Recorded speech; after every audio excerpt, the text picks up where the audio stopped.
Hey, what's up, everybody? So today we're going to be talking about overcoming 5 practical strategies for overcoming self-doubt. Let's get into it. First, you need to explore what self-doubt is, where it is, in what areas, and why it matters. So self-doubt can honestly lead to stress, burnout, low self-esteem. It affects your personal and professional relationships. It also just puts your mental health at great risk. The most common form of self-doubt is imposter syndrome. Now, there are many different types of imposter syndrome, so let's go through them. The perfectionist, who, any flaw is a fail. If you're a perfectionist, that's not good. There's the expert, where you never know enough, or you know everything and you're not used to being corrected. The soloist, there's no need for anybody else's help. You don't need them. The natural genius, you never learn a skill quick enough, or you never learn a skill fast enough, or you don't know enough. That makes sense. A superhuman has so many roles and responsibilities that they feel they need to handle. And again, the superhuman is like the soloist, except they have a lot of responsibilities they feel they need to handle. People who usually experience these things and these symptoms and experience these types of self-doubt are people who are high achievers, who they grew up around failure isn't an option. Like, you're not allowed to fail.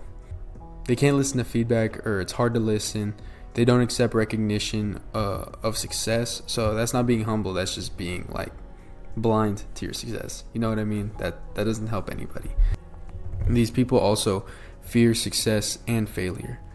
A lot of these things are triggered by harsh criticism, negative self-talk. They're very highly competitive and grew up in a very highly competitive household or something else or situation. And they were brought up in places where mistakes are not allowed and mistakes cannot be made.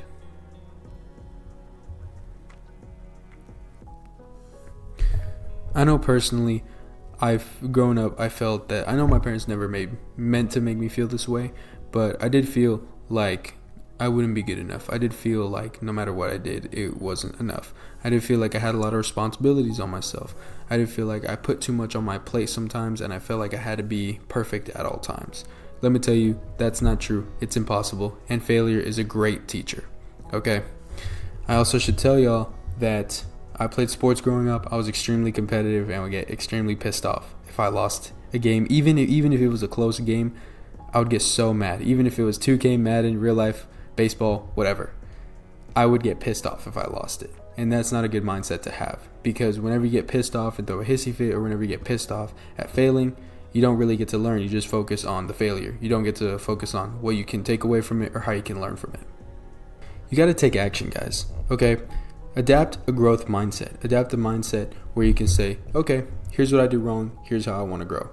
Adapt positive self-talk. Don't be talking to yourself like, I'm not good enough, I'm not this, I'm that, I'm this, I'm that. You got to say, okay, I didn't do my best today. I'm going to do better. I'm going to learn to do better. Something like that. Don't be harsh on yourself just because you failed or you made a mistake. Even if it's the same mistake 100 times, try something new, adapt your growth mindset.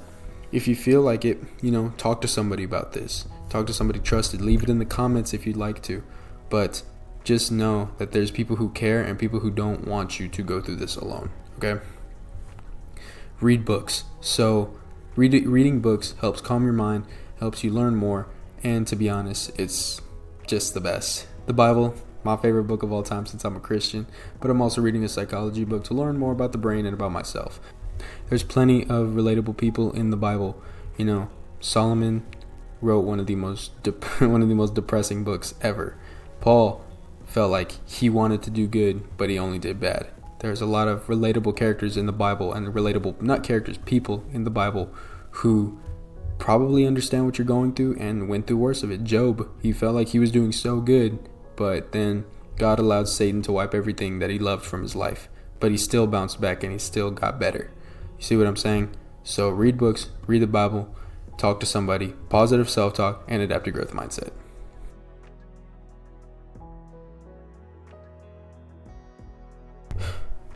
So, to sum it all up, I would just say that overcoming self-doubt is extremely hard, okay? It's something that a lot of people deal with, not a lot of people know how to conquer. So, what did we learn?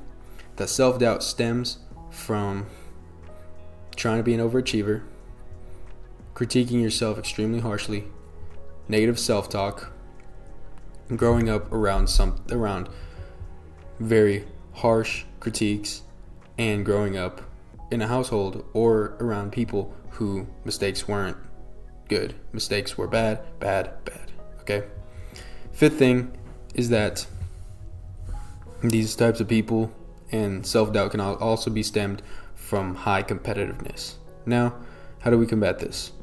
Well, start to realize that life isn't that serious. You're not going to die if you lose a game. You're not going to die even if it's the world championship of all time. Like, who's going to remember 20 years from now? You know what I mean? I'm not saying don't love those things. I'm not saying don't be competitive. What I am saying is don't let it ruin your life and your mental health. Second thing, adapt a growth mindset. Okay? Understand that people make mistakes. As humans, we're allowed to make mistakes. That's how we learn. Failure is the best teacher. So focus on how you can grow, not about your failure. Third thing, positive self-talk. Talk to yourself in a positive way. Don't tear yourself down. Okay? The fourth thing, read the Bible or read books if you don't feel like reading the Bible. If you're not a Christian, I respect that. I don't think it's the right way of living, but I'm not going to judge you, okay? Because I've lived wrong for a lot of my life. But read the Bible, find relatable characters in there, and also just read other books to calm your mind and to help you understand the mind more and where it comes from. Fifth thing, talk to somebody. Talk to somebody about your self-doubt. Talk to somebody about why you feel this way. Talk to yourself if you need to. Talk to the Lord if you need to. But try your best to understand where the self-doubt comes from and how you can fix it, which I just explained 5 easy steps. Okay? So I hope you can take this into account. I hope that this video helped you, and I hope that y'all stay blessed.